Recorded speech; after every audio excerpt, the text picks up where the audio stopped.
एक समय की बात है जब एक प्यारी सी लड़की और उसके पिता दोनों साथ साथ रहते थे। उस प्यारी सी लड़की का नाम एला था। बाद में उसका नाम सिंड्रेला पड़ गया था। एला के पिताजी बहुत बड़े व्यापारी थे। वे अक्सर व्यवसाय के सिलसिले में एक शहर से दूसरे शहर जाते रहते थे। वे बहुत ही दयालु किस्म के व्यक्ति थे। वे अपनी बेटी एला से बहुत प्यार करते थे। एला की मां का जल्द ही देहांत होने के कारण एला को मां का प्यार नहीं मिल पा रहा था, इसलिए एला पिता ने दूसरी शादी कर ली। उनका मानना था कि इससे एला उनकी अनुपस्थिति में अकेली भी नहीं रहेगी और उसे मां का प्यार भी मिलेगा। एला के पिता ने जिस दूसरी महिला के साथ शादी की थी वह विधवा थी और उसकी 2 बेटियां भी थी। एक दिन व्यापार के सिलसिले में एला के पिताजी दूसरे राज्य में गए थे, लेकिन उनकी वहां पर हार्ट अटैक से मृत्यु हो गई। इसके बाद से एला की जिंदगी पूरी तरह से बदल गई, क्योंकि उसकी सौतेली मां ने सारी संपत्ति अपने नाम कर ली और राजकुमारी से नौकरानी बनाकर रख दिया। लैला की सौतेली मां ने घर के सारे नौकरों को नौकरी से निकाल दिया और सारा काम एला से करवाने लगी। वह पूरे दिन उसे मारती पीटती और उसे ताने देती रहती थी। एला की सौतेली बहन ने भी उसे पसंद नहीं करती थी। वह हमेशा उसे अपने से दूर रखती और उससे अपना सारा काम, कपड़े धोना, नाश्ता बनाना, जूते पॉलिश, कमरे की साफ सफाई करवाना इत्यादि सभी काम करवाती थी। एला इतना काम करके बहुत थक जाती थी। वह अपने घर की चिमनी के पास ही सो जाती थी, जिसके कारण उसकी सारी राख उसके ऊपर गिर जाती थी, जिसको अंग्रेजी भाषा में सिंडर कहते हैं। उसकी सौतेली बहनें ये सब देखकर उसे सिंडरेला के नाम से चिढ़ाती और मजाक उड़ाती थी। धीरे धीरे एला का नाम सिंड्रेला पड़ गया। पिता के देहांत के बाद सिंड्रेला अकेली पड़ गई थी और उसकी सौतेली माँ और बहनें भी उससे बात नहीं करती थी, इसलिए उसने घर पर ही 2 चूहों और एक प्यारी सी चिड़िया को अपना दोस्त बना लिया था। पूरे दिन भर काम करके जब वह थक जाती तो वह इन्हीं चूहों और चिड़िया के साथ बात करती और खेलती थी। जब भी सिंड्रेला अपने इन छोटे दोस्तों के साथ होती तो वह अपना सारा दुख दर्द भूल जाती थी।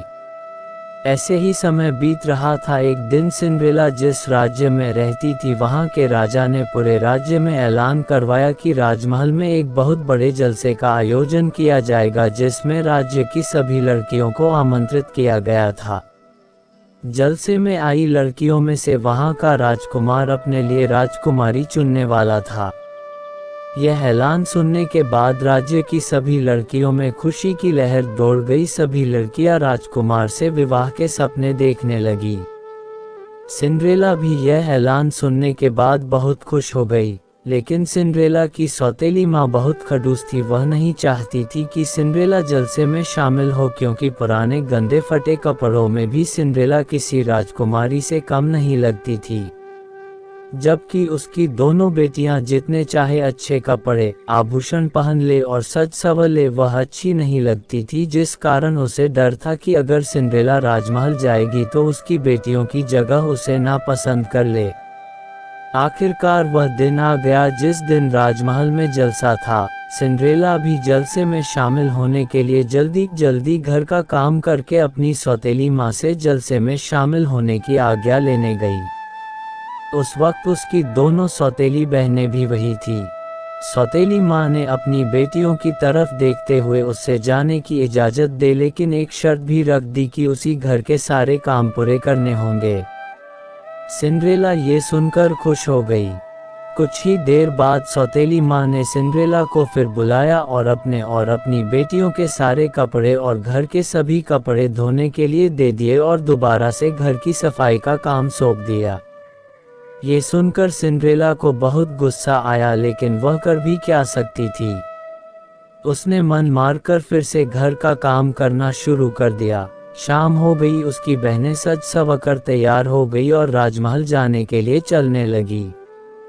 तभी सिंड्रेला ने भी पीछे से आवाज लगाई और बोली, माँ मेरा काम भी समाप्त हो गया है, मैं भी आपके साथ चलती हूँ। सौतेली माँ ने फिर एक नई चाल चलते हुए कहा, जाओ तुम अपने नए कपड़े पहन कर आ जाओ। सिंड्रेला खुश होकर अपने कमरे में चली गई। जैसे ही सिंड्रेला कमरे में गई, उसकी माँ ने बाहर से दरवाजा बंद कर दिया और राजमहल जाने के लिए निकल पड़ी। तभी सिंड्रेला तैयार होकर दरवाजा खोलने लगी तो उसे एहसास हुआ कि बाहर से दरवाजा बंद पड़ा है। उसने अपनी माँ को खूब आवाज लगाई और जोर जोर से रोने लगी। कुछ देर बाद वह समझ गई कि उसकी सौतेली माँ उसे राजमहल नहीं ले जाना चाहती। वह दुख हार कर कमरे में ही एक कोने में बैठ गई है। उसके दोस्त चूहे और नन्ही चिड़िया उसे हंसाने की कोशिश कर रहे थे, लेकिन सिंड्रेला बहुत उदास थी। समय बीत रहा था और राजमहल में जलसे का आयोजन प्रारंभ हो चुका था।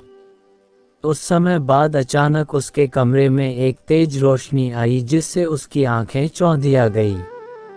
थोड़ी रोशनी कम होने पर सिंड्रेला ने देखा कि उसके सामने एक सुंदर परी खड़ी थी। सिंड्रेला को एक पल को तो विश्वास ही नहीं हुआ कि उसके सामने एक परी खड़ी है। वह परी को देखकर आश्चर्यचकित रह गई। परी ने सिंड्रेला को उदास देखकर उसकी उदासी का कारण पूछा तो सिंड्रेला ने अपनी पूरी कहानी उसे बताई। परी ने सिंड्रेला को दिलासा देते हुए कहा कि बस इतनी सी बात, और हंसते हुए सिंड्रेला से पूछा, क्या तुम जलसे में जाना चाहती हो? सिंड्रेला ने धीमी आवाज में कहा कि वह जाना तो चाहती है लेकिन जा नहीं सकती। परी ने पूछा, लेकिन वह क्यों नहीं जा सकती? सिंड्रेला ने कहा कि अगर वह किसी तरह राजमहल तक भी पहुंच जाती है तो वहां की दरबान उसे अंदर नहीं जाने देंगे, क्योंकि उसके पास अच्छे कपड़े नहीं है और सजने संवरने के लिए आभूषण भी नहीं है। परी ने यह बात सुनकर धीमी मुस्कान लिए सिंड्रेला के सिर पर हाथ रखा और अपनी जादुई छड़ी घुमाई। एक पल में सिंड्रेला के फटे पुराने कपड़े नए कपड़ों में बदल गए। उसके गले में नए आभूषण आ गए और उसके पैरों में कांच की सैंडल थी। सिंड्रेला इन कपड़ों में बहुत खूबसूरत लग रही थी। ये देखकर वह बहुत खुश हो गई और खुशी से नाचने लगी। चूंकि राजमहल पहुंचने के लिए समय बहुत कम था, इसलिए परी ने सिंड्रेला को एक कद्दू लाने को कहा, जिसको परी ने एक खूबसूरत बगी में बदल दिया। सिंड्रेला के चूहे दोस्त घोड़े बन गए और नन्ही चिड़िया को कोचवान बन गई। अब सिंड्रेला राजमहल जाने के लिए पूरी तरह से तैयार थी। वह बगी में बैठ गई और जाने लगी। तभी परी ने सिंड्रेला को एक चेतावनी दी कि उसे 12 बजे से पहले वापस अपने घर आना होगा, क्योंकि 12 बजे के बाद उसका ये जादू समाप्त हो जाएगा और वह फिर से अपने फटे पुराने कपड़ों में आ जाएगी।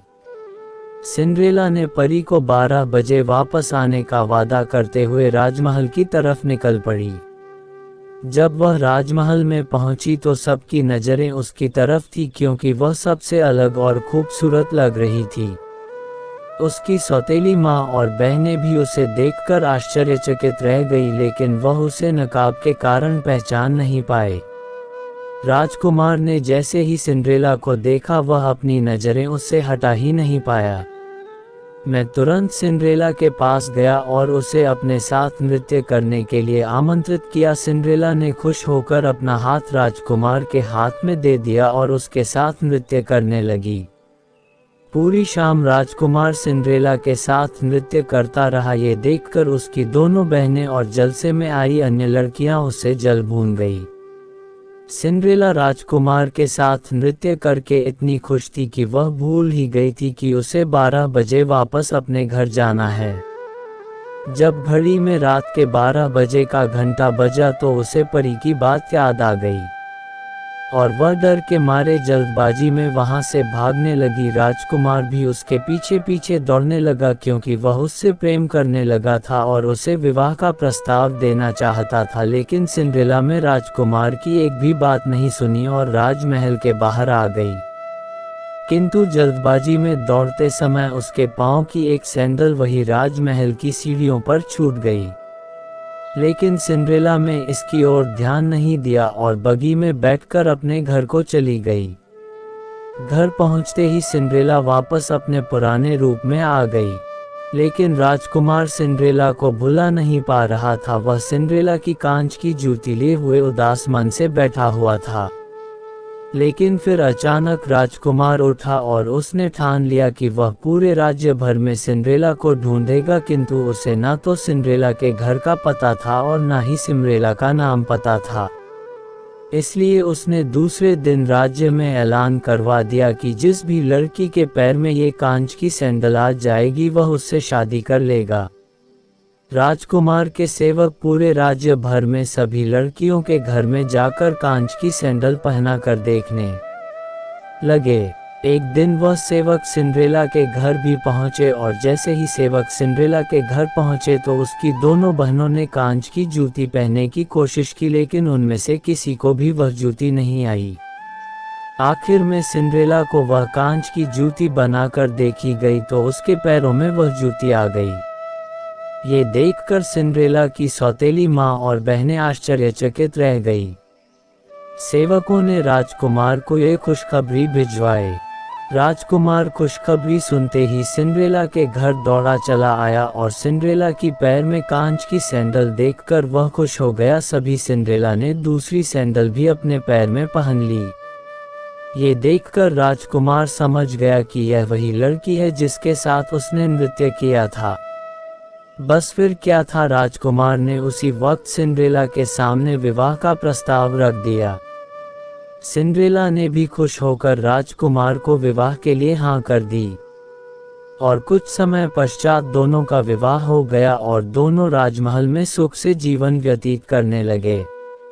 दोस्तों, मेरा चैनल नया है, प्लीज़ सपोर्ट करिए और सब्सक्राइब करके पूरा वीडियो देखिए। धन्यवाद।